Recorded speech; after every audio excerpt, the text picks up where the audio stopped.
Halo semuanya, selamat datang kembali di mata pelajaran Bahasa Indonesia.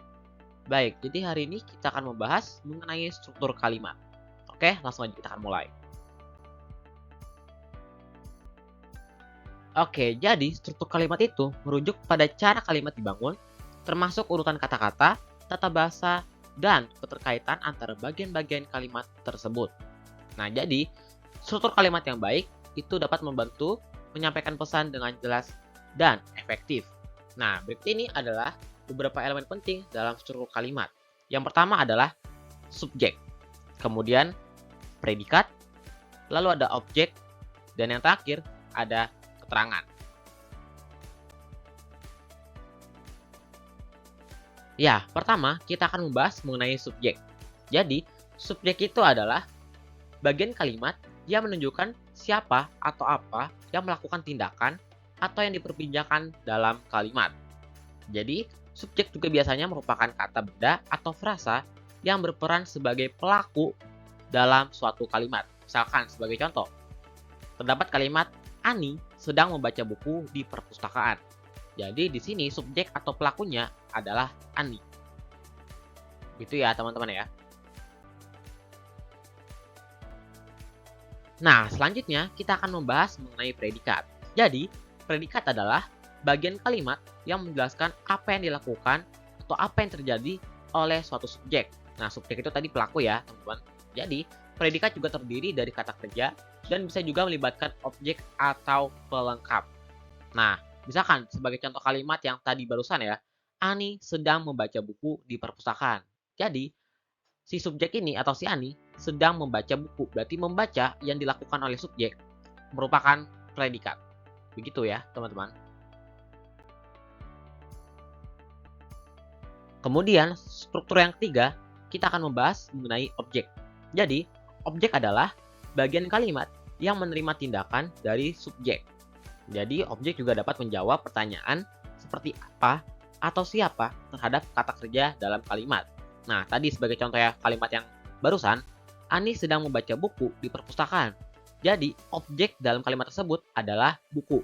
Nah, seperti yang tadi sudah saya jelaskan, bahwa objek dapat menjawab pertanyaan seperti apa atau siapa terhadap kata kerja dalam kalimat tersebut. Misalkan ada pertanyaan, apa yang dibaca Ani di perpustakaan? Jawabannya adalah buku ya tentunya teman-teman. Oke? Ya, berikutnya kita akan membahas mengenai struktur yang keempat, yaitu keterangan.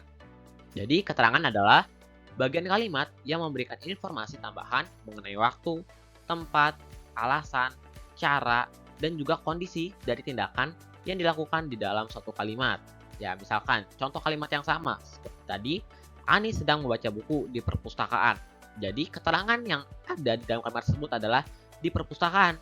Karena seperti penjelasan tadi, bahwa kalimat keterangan memberikan informasi tambahan tentang waktu dan juga tempat. Ya, perhatikan ya, tempat mengenai keterangan. Jadi, contoh kalimat tersebut adalah di perpustakaan merupakan kalimat keterangan. Begitu adalah SPOK, subjek, predikat, objek, dan keterangan. Ya, sebagai tambahan juga ya teman-teman. Jadi di dalam struktur kalimat terdapat juga pelengkap.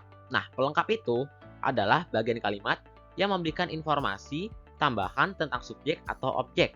Nah, pelengkap berperan dalam melengkapi makna kalimat ya, seperti namanya pelengkap. Jadi melengkapi makna dalam suatu kalimat. Oke, jadi sebagai contoh, di sini terdapat kalimat Ani merasa bahagia. Nah, kata bahagia merupakan kalimat pelengkap dalam struktur kalimat.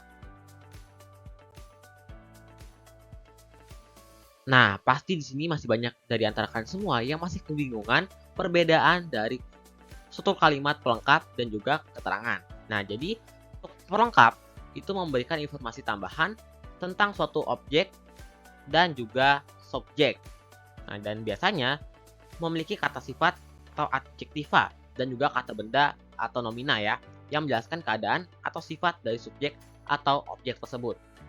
Nah, sedangkan keterangan dapat berupa frasa atau kata yang menjelaskan detail tambahan dari tindakan yang dilakukan di dalam kalimat. Nah, keterangan juga dapat menjawab pertanyaan ya, seperti kapan, di mana, mengapa, bagaimana, atau dalam kondisi apa.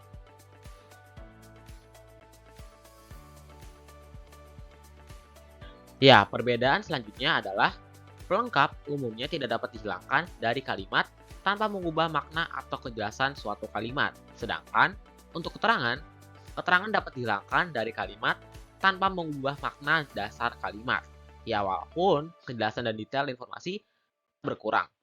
Contohnya, Ani membaca buku di perpustakaan. Ya, keterangannya kan di perpustakaan, tapi dapat juga dihilangkan. Jadi Ani membaca buku, walaupun tidak terlalu detail ya. Ya, baik, pembelajaran kita telah selesai dan hari ini kita telah mempelajari mengenai struktur kalimat SPOK, subjek, predikat, objek, keterangan. Dan semoga video ini dapat bermanfaat untuk kalian semua. Terima kasih dan sampai jumpa di video selanjutnya.